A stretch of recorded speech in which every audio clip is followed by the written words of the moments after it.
মহিলাদের পাল্লায় পড়লে জীবন ধ্বংস হবে, কথা সত্য।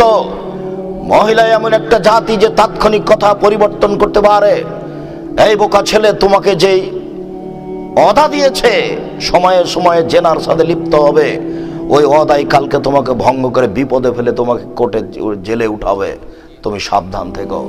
তোমাকে আরো সতর্ক করছি, আজকের পরে তোমার মোবাইলে যেন কোনো মেয়ের নাম্বার আর না থাকে, কোনো মেয়ের সাথে যেন আর তোমার কথা না হয়। তুমি জেনার প্রতিশ্রুতি দিয়ে তার সাথে চলছ। তুমি জানো না জেনা মহাপাপ, তোমার অবৈধ সম্পর্ক আজও চলছে। এই নারী তোমার ইহকাল ধ্বংস করবে, পরকাল ধ্বংস করবে, তোমার বংশকে ধ্বংস করবে, তোমার জাতিকে ধ্বংস করবে, তোমার বাপকে ডুবাবে, তোমার মাকে ডুবাবে, তোমার বংশকে ডুবাবে। তোমার সাথে কথা উল্টিয়ে দিয়ে কালকে তোমাকে জেলে দিবে।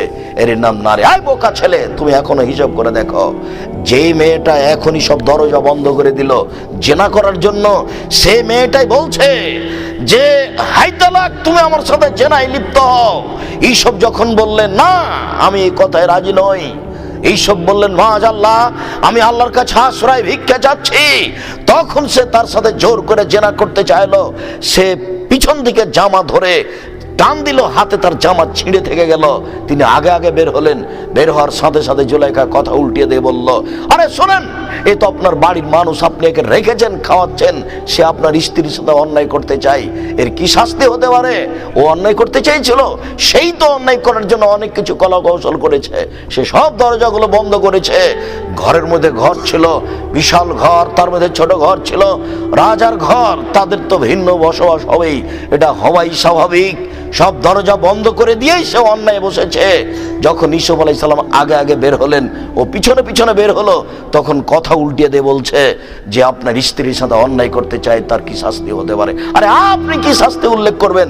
আমি জুলাইখা বলছি একে যথাযথ পিটন দিতে হবে, নইলে জেলখানায় বন্দি করতে হবে। জুলাইখা নিজেকে ঢেকে রাখার জন্য কত কি করলো। তুমি জানো না মেয়ে মানুষ কি জিনিস? তোমার মোবাইলে তার নাম্বার থাকে কেন? এই ছেলে, আজকের পরে যেন তোমার মোবাইলে আর কোনোদিন কোনো মেয়ের নাম্বার না থাকে। তুমি এখানে সম্পূর্ণ কেটে দিয়ে উঠাবা। আব্দুর রাজ্জাক সাহেব, কতগুলো নাম্বার আমার মুখস্থ আছে।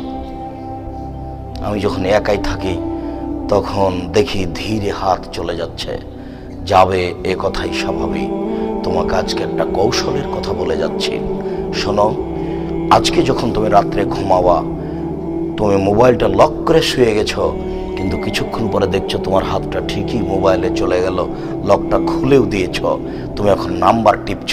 এরকম একটা পর্যায়ে যখন আসবে, তখন তুমি লাফ দিয়ে উঠে ল্যাপটপ ফেলে দিয়ে তুমি ঘরের বাইরে চলে আসো, আর তুমি মুখে বলো, তোমার মুখে লাথি মারি, আর পাটা তুমি পায়ের মাটির ওপরে এভাবে ঘষটাতে থাকো, কচলাতে, তোমার মুখে আমি লাথি মারি, ছি ছি, তোমার মুখে আমি থুতু মারি, নাউজুবিল্লাহ মিন জালিক, আমি ওয়াদা করেছি আমি তার সাথে আর কথা বলবো না। শয়তান, তুই চলে এসেছিস, এই শয়তান, তোর মুখে আমি লাথি মারি, এই শয়তান, তোর মুখে আমি লাথি মারি, নাউজুবিল্লাহ মিন জালিক, নাউজুবিল্লাহ মিন জালিক, নাউজুবিল্লাহ মিন জালিক, ছি ছি, থু থু, তোর মুখে আমি থুতু মারি, ও মানে শয়তান চলে এসেছে। তুমি 2-1 মিনিট পরে দেখবা ঠান্ডা হয়ে গেছে। এখন রাত্রে শুয়ে যাও, আর হাত যাবে না মোবাইলে।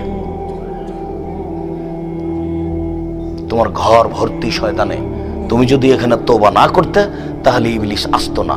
হিন্দুর মেয়েটাকে ইবলিস বলতে যাবে না। ও মহিলা মানুষ, তুমি মাথা থেকে কাপড় নামাও না। এই কথার ইবলিসের কোনো প্রয়োজন নাই। ইবলিস চাঁপাইনবাবগঞ্জের ভাষায় 14-11 পড়া। ও জানে যে হিন্দুর মেয়ে জাহান্নামে যাবে, কাজে তার ওখানে কোনো কাজ নেই। ও জানে ইহুদি খ্রিস্টান জাহান্নামে যাবে, কাজে তার ওখানে কোনো কাজ নাই। তুমি তোবা করনি, তার আগে ইবলিস তো তোমাকে লাগিয়ে দিয়ে খুব আনন্দে ঘুরছে। আজকে তুমি তোবা করেছো, তাই ইবলিসের মাথা ব্যথা। এখন কি করি, কেমনে একে ফাঁকি দিই? আমি তো আল্লাহর সামনে বলেছি একে আমি দেখে ছেড়ে দেবো।